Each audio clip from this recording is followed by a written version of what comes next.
हाल ही में supreme court ने यासिन मलिक को ऑनलाइन वीडियो कॉल के द्वारा विटनेस एग्जामिनेशन की परमिशन ग्रांट की है। तो चलिए जानते हैं कुछ ऐसे सेक्शंस के बारे में जो कि वीडियो कॉल द्वारा ट्रायल को कंटिन्यू करने की परमिशन देता है। बीएनएसएस के सेक्शन 302 में कोर्ट को यह पावर दी गई है कि अगर किसी प्रिजनर की कोर्ट में अटेंडेंस की जरूरत है तो वो उसे बुला सकती है। अब इसी सेक्शन का एक प्रकार का एक्सेप्शन दिया गया है सेक्शन 303 में, जहां स्टेट और सेंट्रल गवर्नमेंट को यह पावर दी गई है कि वो जनरल या स्पेशल ऑर्डर पास करके किसी पर्सन या क्लास ऑफ पर्सन जो कि प्रिजन में है उन्हें बाहर निकालने से रोक सकते हैं। और जहां किसी पर्सन या क्लास ऑफ पर्सन के अगेंस्ट ये 303 का ऑर्डर एग्जिस्ट करता है तो वहां 302 के ऑर्डर का कोई इफेक्ट नहीं होगा। मगर स्टेट और सेंट्रल गवर्नमेंट को ये 303 के अंदर दिया गया ऑर्डर पास करने से पहले 3 चीज़ों का ध्यान रखना है।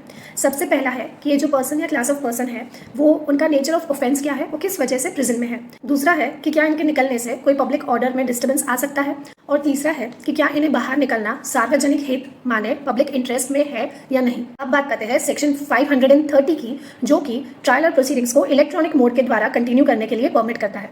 ये सेक्शन परमिशन देता है ट्रायल, इंक्वायरीज और प्रोसीडिंग्स को इलेक्ट्रॉनिक माध्यम के द्वारा कंडक्ट करने के लिए, जिसमें इंक्लूडेड है किसी समन्स और वारंट को इश्यू करना या सर्विस करना या उसका एग्जीक्यूशन करना या किसी कंप्लेनेंट और विटनेस को इलेक्ट्रॉनिक मोड द्वारा एग्जामिन करना। थर्डली, ट्रायल और इंक्वायरी के दौरान आपका एविडेंस इलेक्ट्रॉनिकली रिकॉर्ड हो सकता है। एंड लास्टली, कोई भी अपीलेंट प्रोसीडिंग्स चल रही है वो भी इलेक्ट्रॉनिक कंडक्ट हो सकती है। तो इन्हीं सेक्शंस और कुछ और गाइडलाइंस को ध्यान में रख के सुप्रीम कोर्ट ने यासिन मलिक को परमिट किया है वर्चुअली एग्जामिनेशन कंडक्ट करने के लिए। ऐसे ही कुछ करंट अफेयर्स के साथ जुड़े लॉ के बारे में जानने के लिए चैनल को जरूर फॉलो कीजिएगा।